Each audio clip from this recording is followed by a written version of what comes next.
Welcome हजुरलाई welcome स्वागतम छ। दुईटा हातबाट नमस्कार छ हैन। तपाईहरुलाई आज मिस्टर माइला सिधा भएको छ, हात पनि स्ट्रङ भएको छ। आजदेखि तपाईहरुमा गुटुटङ भिडियो आउनेछ हैन।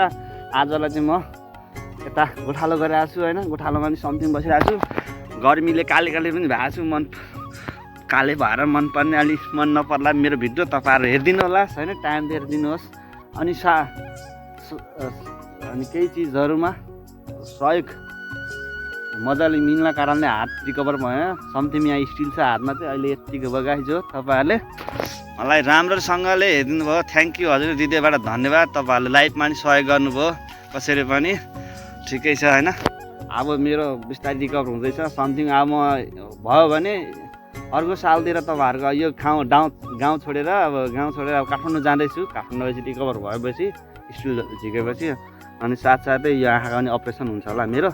तपाईहरुले हेर्दै जानु होला, कस्तो लाग्छ नराम्रो लागे पनि कमेन्ट गर्नु होला है। आजलाई चाहिँ भिडियो धेरै हैन, छोटो मिठो तपाईहरु सामु कस्तो गरेछु। आज मलाई चाहिँ आज के हात ठिक भएकोले धेरै खुसी छु। हात चाहिँ निको भयो, दुखिरहेछ, हल्का दुख्छ है। स्टिल भएपछि दबाईहरु खाइरहनुपर्छ। 12 टाका लाग्यो खर्च भन्नु, कति लाग्यो भने 1.5 लाख जतिको।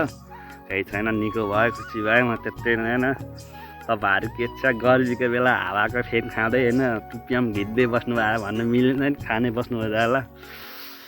टुप्यान भनेपछि मुखमा पानी आयो, भरे बेलुका बजाउने हो। जय नेपाल, जय मेरो युट्युब च्यानललाई तपाईहरुले धेरै धन्यवाद। आज नयाँ भिडियो तपाईहरु प्रस्तुत गर्दैछु हैन है।